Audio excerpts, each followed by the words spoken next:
السلام علیکم ورحمۃ اللہ وبرکاتہ۔ پچھلے 2-3 رکوع سے ذکر چل رہا ہے پیغمبروں کا اور پیغمبروں کی قوموں کا۔ وہ نافرمان قومیں جنہوں نے پیغمبروں کی بات کو نہیں مانا اور ان کے اوپر پھر اللہ تعالیٰ کا عذاب نازل ہوا، جیسے حضرت نوح علیہ السلام کی قوم، حضرت ہود علیہ السلام کی قوم۔ اب ذکر ہو رہا ہے حضرت صالح علیہ السلام کی قوم کا۔ سب سے پہلے نوح علیہ السلام کی، سب سے پہلے حضرت آدم علیہ السلام، پھر ان کی اولاد میں سے ان کے ایک لڑکے نے قتل کیا اور پھر جا کے بھاگ گیا وہ، اور بتوں کو اس نے پوجنا شروع کر دیا۔ اس کی نسل آگے بڑی اور برائیاں پھیلتی چلی گئیں۔ حضرت نوح علیہ السلام کے وقت میں جتنے بھی اللہ کی نافرمانی کرنے والے لوگ تھے وہ ہلاک اور برباد ہو گئے۔ حضرت نوح علیہ السلام پر جو ایمان لانے والے تھے وہ کشتی میں بیٹھ کے بچ گئے۔ پھر ان سے دوبارہ سے دنیا آباد ہوئی، اور پھر حضرت ہود علیہ السلام تشریف لائے، اور حضرت ہود علیہ السلام کی قوم کو کہا جاتا ہے قوم عاد۔ وَإِلَىٰ عَادٍ أَخَاهُمْ هُودًا، پچھلے رکوع میں آپ نے پڑھا۔ حضرت ہود علیہ السلام نے بھی دعوت دی اپنی قوم کو، اور قوم جب نہیں مانی تو ان کے اوپر بھی عذاب آ گیا۔ لاسٹ رکوع میں آپ نے یہی پڑھا تھا۔ اب ذکر ہو رہا ہے قوم سمود کا، اور قوم سمود کی طرف بھیجے گئے تھے حضرت صالح علیہ السلام۔ حضرت صالح علیہ السلام قوم سمود کی طرف بھیجے گئے، اور قوم سمود حضرت ہود علیہ السلام کے ساتھ جو ایمان لانے والے تھے ان کی اولاد میں سے جو لوگ ہوئے ان کو قوم سمود کہا جاتا ہے، ٹھیک ہے۔ قوم سمود یہ بھی وہی طاقتور اور پہاڑوں کو تراش کر گھر بنانے والے۔ آپ جب عمرہ کرنے کے لیے جائیں گے تو ایک علاقہ ہے العلا نام کا، سعودی عرب میں، تقریباً 400-500 کلومیٹر دور ہے مکہ المکرمہ سے، تو مکہ اور مدینہ کے بیچ میں واقع ہے یہ۔ تو العلا نام کی جگہ پر آپ جائیں گے تو مدائن صالح کے نام سے یہ علاقہ مشہور ہے، اور اس کو اب سعودی عرب نے ٹورسٹ پیلیس بنا دیا ہے۔ لوگ یہاں آتے ہیں، گورے آتے ہیں، انگریز بہت آتے ہیں اور اس کو گھومنے آتے ہیں۔ تو یہی اصل میں وہ جگہ ہے جہاں پر حضرت صالح علیہ السلام کی قوم سمود جو ہے نا، وہ پہاڑوں میں گھر بنا کے رہا کرتے تھے، اور اسی جگہ پر اللہ تعالیٰ نے ان کے اوپر عذاب نازل کیا تھا۔ تو آپ کبھی جائیے گا، ضرور جائیے گا۔ اب تو انہوں نے ٹورسٹ پلیس بنا دیا ہے تو بڑا اچھا لگتا ہے وہ، ہے نا، لیکن بہرحال ایک عذاب کی جگہ ہے۔ تو اللہ کی قدرت اور اللہ کے عذاب کو ذہن میں رکھتے ہوئے آپ وہاں جائیے گا، ایک بار وزٹ کر کے آئیے گا۔ میں تو وہاں گیا ہوں، میری وہ ویڈیو بھی آپ دیکھ سکتے ہیں، میں اس کا لنک جو ہے نا وہ ڈسکرپشن میں دے دوں گا، اس ویڈیو کو ضرور دیکھیے گا۔ چلیے، وَإِلَىٰ ثَمُودَ أَخَاهُمْ صَالِحًا، اور سمود کی طرف ہم نے ان کے بھائی صالح کو بھیجا۔ قوم سمود کی طرف صالح علیہ السلام بھیجے گئے، جوانی سے لے کے بڑھاپا آ گیا، دعوت دیتے لیکن قوم کے ماننے کو تیار نہیں۔ آخر میں جیسے کہ ڈیمانڈز کرتے تھے نا، مشرکین مکہ بھی ڈیمانڈ کیا کرتے تھے، اور ہر قوم ڈیمانڈ کرتی تھی الٹی سیدھی ٹیڑھی میڑھی۔ تو ایسے انہوں نے کہا حضرت صالح علیہ السلام سے، ایسا کرو، اچھا تم آپ یہ کہتے ہو کہ یہ بات وہ بات، چلو اس پہاڑ سے اونٹنی نکال دو۔ تو اللہ تعالیٰ نے ان کے اس مطالبے کو پورا کیا، اور معجزاتی طور پر ایک پہاڑ سے گابھن اونٹنی وہ نکل آئی۔ وہ واقعہ پورا اللہ تعالیٰ نے ذکر کیا ہے۔ دیکھیے، اور بھی قرآن مجید کی دوسری صورتوں میں تفصیل سے یہ واقعہ آئے گا، یہاں تو بس مختصر طور پر ہے تو مختصر طور پر آپ کو سمجھا رہا ہوں۔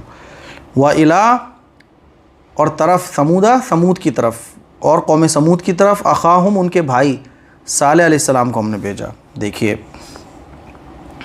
آگے، دیکھیے، قال یا قوم اعبدوا اللہ ما لکم من الہ غیرہ، انہوں نے کہا اے میری قوم کے لوگوں، اللہ کی عبادت کرو، اس کے سوا تمہارا کوئی معبود نہیں ہے۔ قد جاءتکم بینۃ من ربکم، تمہارے پاس تمہارے رب کی طرف سے ایک روشن دلیل آ چکی ہے، یعنی پیغمبر کی تمام تعلیمات تمہارے سامنے ہیں۔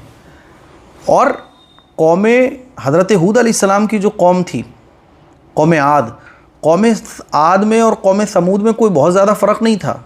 نوح علیہ السلام، حضرت ہود علیہ السلام، تو حضرت صالح علیہ السلام نے یہ تمام باتیں ان کو بتائیں کہ دیکھو پچھلی قوم پر عذاب آیا ہے۔ اب جب انہوں نے مطالبہ کیا تو پہاڑ سے گابھن اونٹنی آ گئی، اس کو اللہ تعالیٰ بیان فرما رہا ہے، هذه ناقة الله لكم آية فذروها تأكل في أرض الله ولا تمسوها بسوء فيأخذكم عذاب أليم، یہ اللہ کی اونٹنی ہے جو تمہارے لیے نشانی بن کر آئی ہے، اس لیے اس کو آزاد چھوڑ دو کہ وہ اللہ کی زمین میں چرتی پھرے، اور اسے کسی برائی کے ارادے سے چھونا بھی نہیں، کہیں ایسا نہ ہو کہ تمہیں ایک دکھ دینے والا عذاب آ پکڑے۔ انہوں نے کیا کیا کہ اب جب یہ اونٹنی آ گئی تو ایک پریشانی یہ تھی کہ جو کنواں تھا پانی کا، اس کنویں کا سارا پانی یہ اونٹنی پی جاتی تھی ایک بار میں۔ تو حضرت صالح علیہ السلام نے یہ کہا کہ دیکھو اب تم نے اللہ کی نشانی مانگی اور یہ نشانی آ بھی گئی، لیکن اب اس کا تمہیں خیال رکھنا پڑے گا کہ اس اونٹنی کو کوئی نقصان نہ پہنچے۔ اچھا، کنویں کا ایک دن یہ پانی پیتی تھی اونٹنی اور ایک دن قوم کے لوگ پیا کرتے تھے، لیکن اس اونٹنی کی ایک خاص بات یہ بھی تھی کہ یہ اونٹنی جتنا پانی پیتی تھی اتنا دودھ بھی دے دیا کرتی تھی۔ تو اب یہ ان کی آنکھوں میں کھٹکنے لگی، کیونکہ ایک تو انہوں نے مطالبہ کیا تھا تو وہ مطالبہ پورا ہو گیا تھا۔ تو ہوتا ہے نا کہ کوئی چیز ہم مانگ رہے ہوں، کوئی چیز بول رہے ہوں، اور ہمارے بولنے کی منشا یہی ہے کہ یہ ہو ہی نہیں سکتا، وہ ہو جائے تو پھر تو وہ چیز ہمیں بری لگتی ہے نا کہ یہ کیوں ہو گئی۔ پھر یہ پانی بھی پی جاتی تھی، تو یہ ان کی آنکھوں میں کھٹکنے لگی یہ اونٹنی۔ تو حضرت صالح علیہ السلام نے کہا کہ دیکھو اس کو اگر تم نے بری نیت کے ساتھ چھوا نا تو پھر عذاب آ جائے گا، لیکن یہ نافرمان لوگ تھے۔ دیکھیے اللہ تعالیٰ فرما رہا ہے انہوں نے کیا کیا، اونٹنی کو قتل کر دیا، پھر ایک عذاب آیا، اس عذاب کا بھی اللہ تعالیٰ ذکر فرما رہا ہے۔ دیکھیے قال، حضرت صالح علیہ السلام نے کہا یا قوم، یہ میری قوم، اعبدوا اللہ، اللہ کی عبادت کرو، ما لکم، نہیں ہے تمہارا کوئی، من الہ معبود غیرہ، اس کے علاوہ، یعنی اللہ کے علاوہ تمہارا کوئی معبود نہیں ہے، قد جاءتکم، آ گئی ہے تمہارے پاس، بینتم، نشانی، من ربکم، تمہارے رب کی طرف سے، ہذہ، یہ ناقۃ اللہ، اللہ کی اونٹنی ہے، لکم، تمہارے لیے، آیۃ، نشانی، فذروہا، تو تم اس کو چھوڑ دو، تاکل فی، یہ کھاتی رہے، فی ارض اللہ، اللہ کی زمین میں، ولا تمسوا، اور اس کو تم چھونا مت، بسوء، کسی برے ارادے سے، فیاخذکم، اگر تم نے چھوا تو فیاخذکم، تم کو پکڑ لے گا، عذاب علیم، دردناک عذاب۔ آگے دیکھیے، اور حضرت صالح علیہ السلام نے یہ بھی یاد دلایا کہ دیکھو اللہ نے تمہیں کیسی طاقت دی ہے، کیسی صلاحیتوں سے نوازا ہے نا، کیسے اللہ تعالیٰ نے پچھلی قوم کو غرق کر دیا تھا، اس میں سے کچھ ایمان والے تھے، ان کی اولاد میں سے تم، یہ سب کچھ حضرت صالح علیہ السلام نے یاد دلایا۔ وَاذْكُرُوا إِذْ جَعَلَكُمْ خُلَفَاءَ مِن بَعْدِ عَادٍ وَبَوَّأَكُمْ فِي الْأَرْضِ تَتَّخِذُونَ مِن سُهُولِهَا قُصُورًا وَتَنْحِتُونَ الْجِبَالَ بُيُوتًا، اور وہ وقت یاد کرو جب اللہ نے تمہیں قوم عاد کے بعد جانشین بنایا۔ قوم عاد ہلاک ہو گئی تو جو ایمان والے حضرت ہود علیہ السلام پر جو ایمان لائے تھے ان سے پھر یہ انہی کی تو نسل سے تھے یہ، اور تو ان کا ذکر حضرت صالح علیہ السلام نے کیا کہ دیکھو تمہارے باپ داداؤں کو دیکھو، اپنے باپ دادا کو دیکھو، وہ پیغمبروں پر ایمان لے کر آئے، اور تمہیں زمین پر اس طرح بسایا کہ تم اس کے ہموار علاقوں میں محل بناتے رہو، کیونکہ یہ پہاڑوں کو تراش کر محل بنایا کرتے تھے، اور پہاڑوں کو تراش کر گھروں کی شکل دیتے ہو، محل بناتے ہو اور پہاڑوں کو تراش کر گھروں کی شکل دیتے ہو۔ فَاذْكُرُوا آلَاءَ اللَّهِ وَلَا تَعْثَوْا فِي الْأَرْضِ مُفْسِدِينَ، لہذا اللہ کی نعمتوں پر دھیان دو اور زمین میں فساد مچاتے نہ پھرو۔ دیکھو اللہ نے کیسی تمہیں طاقت دی ہے، کیسی صلاحیتوں سے نوازا ہے۔ آپ جائیے گا ضرور مدائن صالح العلا نام کی جگہ پر، میرے خیال میں آپ 4-5 لوگ اگر ایک کار کر کے جاؤ گے تو بہت کم خرچہ بیٹھے گا، ٹھیک ہے؟ چلیے، تو وہاں حضرت صالح علیہ السلام کی بستی آپ کو دیکھنے کو ملے گی۔ اچھا جی، سمجھ آ رہی ہے بات؟ تو حضرت صالح علیہ السلام نے اپنی قوم کو سمجھایا، وَاذْكُرُوا، اور تم یاد کرو وہ وقت، اذ، جب، جعلکم، اللہ نے تم کو بنایا، خلفاء، جانشین، من بعد عاد، قوم عاد کے بعد، وبوأکم، اور تمہیں ٹھکانہ دیا، فی الارض، زمین میں، اور تمہیں زمین میں بسایا، تتخذون، اس طرح کہ تم بناتے ہو، من سہولہا، اس کے ہموار علاقے میں، قصورا، محل بناتے ہو، وتنحتون، اور تراشتے ہو، جبالہ، پہاڑوں کو، بیوتا، گھر بنانے کے لیے، پہاڑوں کو تراش کر گھر بناتے ہو، فاذکروا، تو تم یاد کرو، آلاء اللہ، اللہ کی نعمتوں کو، ولا تعثوا، اور مت پھیلاؤ، فی الارض، زمین میں، مفسدین، فساد پھیلاؤ، اور زمین میں فساد پھیلاتے مت پھرو۔ تو اب ان لوگوں نے اس کے جواب میں کیا کہا؟ قال الملأ الذين استكبروا من قومه للذين استضعفوا لمن آمن منهم أتعلمون أن صالحا مرسل من ربه قالوا انا بما ارسل به مؤمنون۔ ان کی قوم کے سرداروں نے جو بڑائی کے گھمنڈ میں تھے ان کمزوروں سے پوچھا جو ایمان لے آئے تھے، کیا تمہیں اس بات کا یقین ہے کہ صالح اپنے رب کی طرف سے بھیجے ہوئے پیغمبر ہیں؟ انہوں نے کہا بے شک ہم تو اس پیغام پر پورا ایمان رکھتے ہیں جو ان کے ذریعے بھیجا گیا ہے۔ ہمیشہ پیغمبروں پر ایمان لانے والے جو لوگ رہے ہیں نا وہ کمزور لوگ رہے ہیں، کیونکہ کمزور لوگ، بے سہارا لوگ، غریب لوگ، ان کے پاس کوئی اکڑ ایسی نہیں ہوتی، ان کے پاس کوئی ایسی چیز نہیں ہوتی کہ وہ ایمان لے آئیں گے تو انہیں کوئی تانے میں دے گا، کوئی ان کو طنز مارے گا۔ وہ بے حیثیت لوگ معاشرے میں سمجھے جاتے ہیں۔ وہ اگر ایمان لے آئیں تو ان کو کوئی پوچھنے والا نہیں، بلکہ ایمان لانے کے بعد تو ان کی ویلیو بڑھ جاتی ہے۔ تو ایسے لوگوں کے لیے ایمان لانا بہت آسان ہوتا ہے بمقابلے ان متکبرین کے، کیونکہ ایک آدمی گھمنڈی ہے، ایک آدمی اپنے علاقے کا ایم پی سمجھا جا رہا ہے، اپنے علاقے کا سربراہ سمجھا جا رہا ہے، بڑا سمجھا جا رہا ہے۔ جیسے مشرکین مکہ میں جو سرداران قریش تھے وہ ایمان لے کر نہیں آتے تھے، کیونکہ سردار کے لیے اس کا مطلب یہ کہ وہ اگر ایمان لے کر آئے گا تو پھر اپنی بڑائی کو چھوڑ کے دوسرے کو بڑا ماننا پڑے گا، یعنی پیغمبر کو، اور پھر چھوٹے بڑا اونچ نیچ کا فرق ہی ختم ہو جائے گا۔ حالانکہ یہ فرق انہوں نے بنا کے رکھے ہوئے تھے، سارا عیش و آرام ختم ہو جائے گا، سارا دبدبہ ختم ہو جائے گا، پھر تو دوسرے کے تابع ہونا پڑے گا۔ لیکن ایک غریب آدمی کے لیے کیا ہوتا ہے، اس نے سچ دیکھا، سچ کو قبول کرنے میں اسے کوئی فرق نہیں پڑ رہا ہے۔ ان لوگوں کو فرق پڑتا ہے، کیونکہ ایک تو انا تکبر مٹ رہا ہے، بڑائی، اتنی بڑائی تھی، اتنا واویلا تھا، سب ختم ہو رہا ہے۔ چلیے تو کیا کہا، قال کہا، ملأ سرداروں نے، الذین ان لوگوں نے، استکبروا جو متکبر تھے، من قومہ ان کی قوم میں سے، للذین ان لوگوں سے،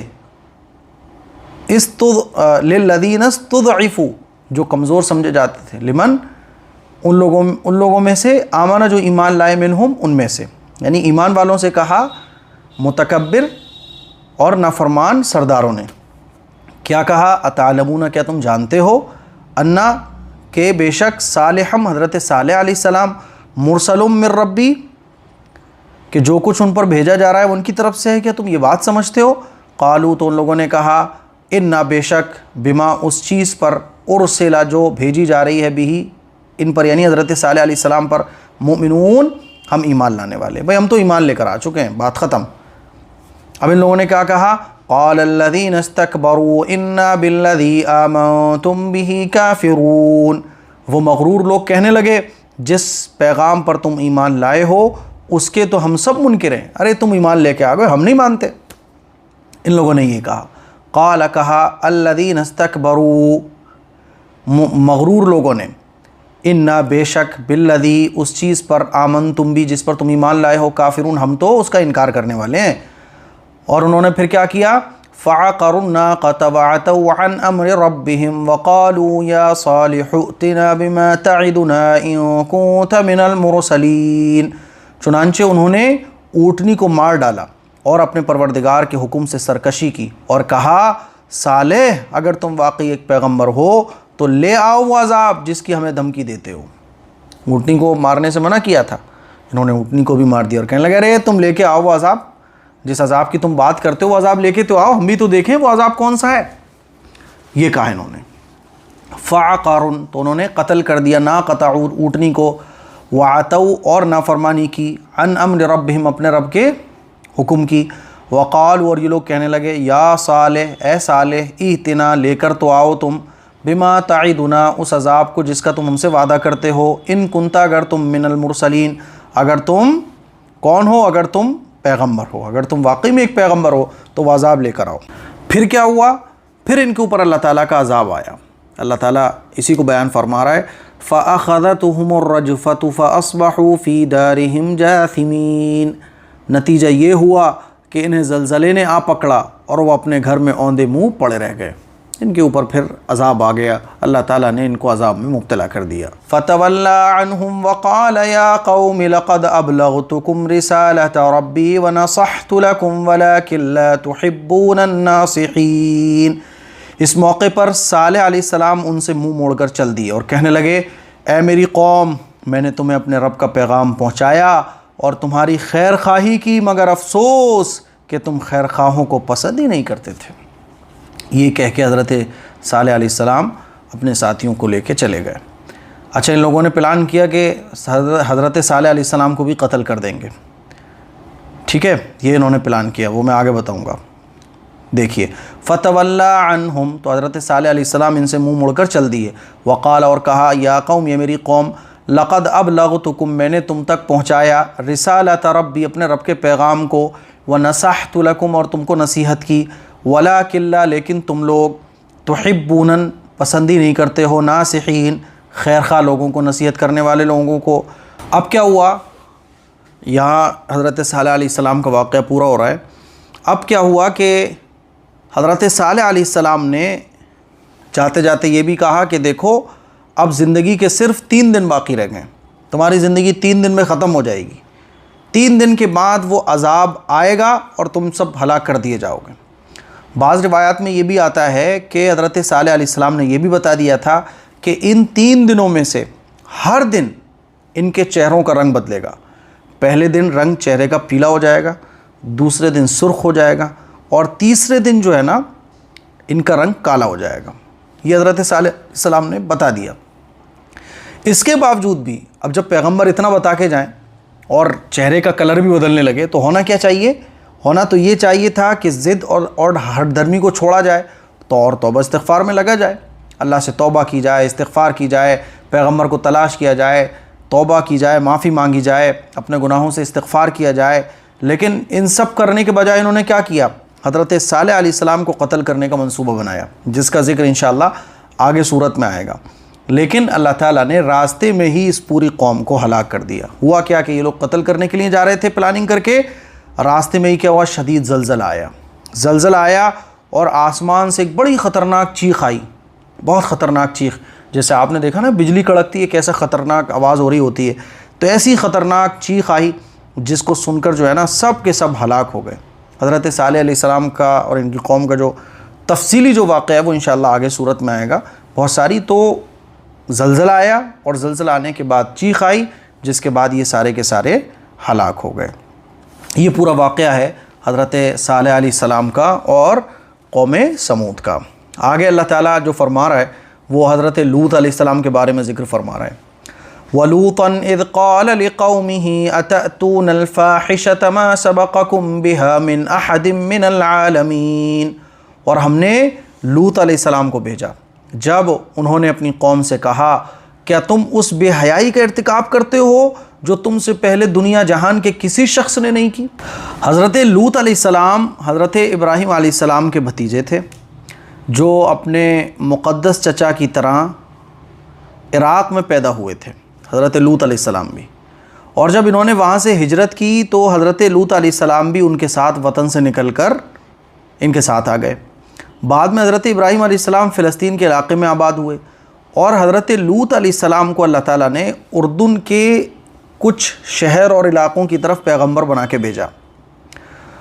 تو وہاں جو مسلمان تھے اور غیر مسلم تھے، جو بت پرستی میں، شرک میں مبتلا ہو گئے تھے، تو بہت سارے گناہوں میں یہ مبتلا تھے، بت پرستی اور شرک تو تھا ہی، لیکن اس کے ساتھ ساتھ ایک بڑی بدعملی اور بڑا گناہ ان کا یہ تھا کہ یہ ہم جنس پرستی میں مبتلا تھے، ہومو سیکچولیٹی، اس کے اندر یہ مبتلا تھے، اور انہی سے جو ہے نا ہم جنس پرستی، ہومو سیکچولیٹی کی شروعات ہوئی ہے۔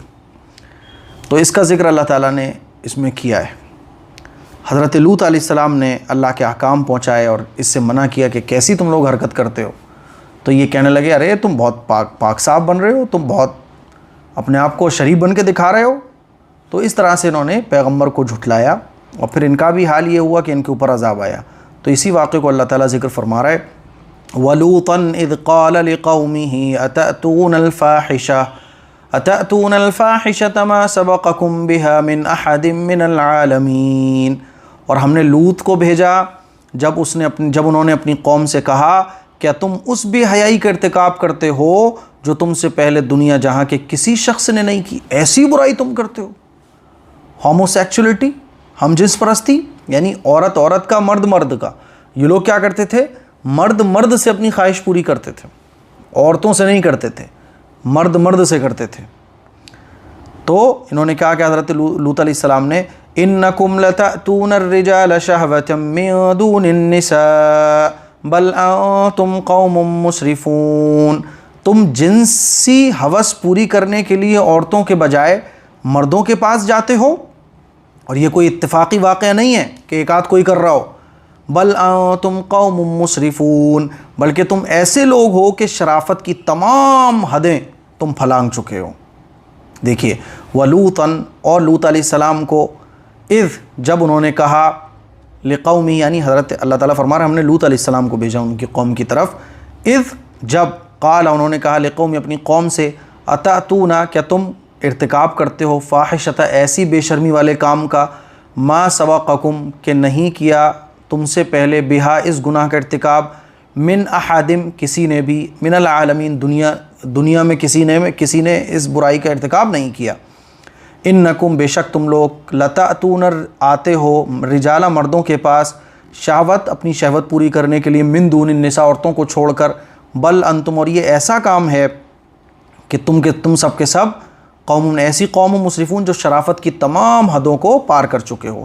وما كان جواب قومه الا ان قالوا اخرجوهم من قريتكم، اب ان کی قوم نے جواب کیا دیا، ہونا تو یہ چاہیے تھا کہ اپنی غلطی پر نادم ہوتے یہ لوگ کیا کہنے لگے، ان کی قوم کا جواب یہ کہنے کے سوا کچھ اور نہیں تھا، نکالو ان کو اپنی بستی سے، یہ لوگ ہیں جو بڑے پاک باز بنتے ہیں، انہم اناس یتطہرون، یہ لوگ ہیں جو بڑے پاک باز بنتے ہیں، ان کو نکالو اپنی بستی سے، یعنی پیغمبر کی تعلیم کو جھٹلا دیا۔ وما کانا، اور نہیں تھا، جواب قومہ ان کی قوم کا جواب، الا مگر، ان قالوا یہ کہ انہوں نے کہا، اخرجوہم ان کو نکالو، من قریتکم اپنی بستی سے، انہم یہ وہ لوگ ہیں، اناسن جو بنتے ہیں، یتطہرون بڑے پاک باز بنتے ہیں۔ پھر کیا ہوا، فانجیناہ واہلہ الا امرأتہ کانت من الغابرین، پھر ہوا یہ کہ ہم نے ان کو یعنی لوط علیہ السلام کو اور ان کے گھر والوں کو بستی سے نکال کر بچا لیا، ہے نا، مگر ان کی بیوی تھیں جو باقی لوگوں میں شامل رہیں، یعنی حضرت لوط علیہ السلام کی جو بیوی تھیں وہ ایمان لے کر نہیں آئیں، جو عذاب کا نشانہ بن گئیں۔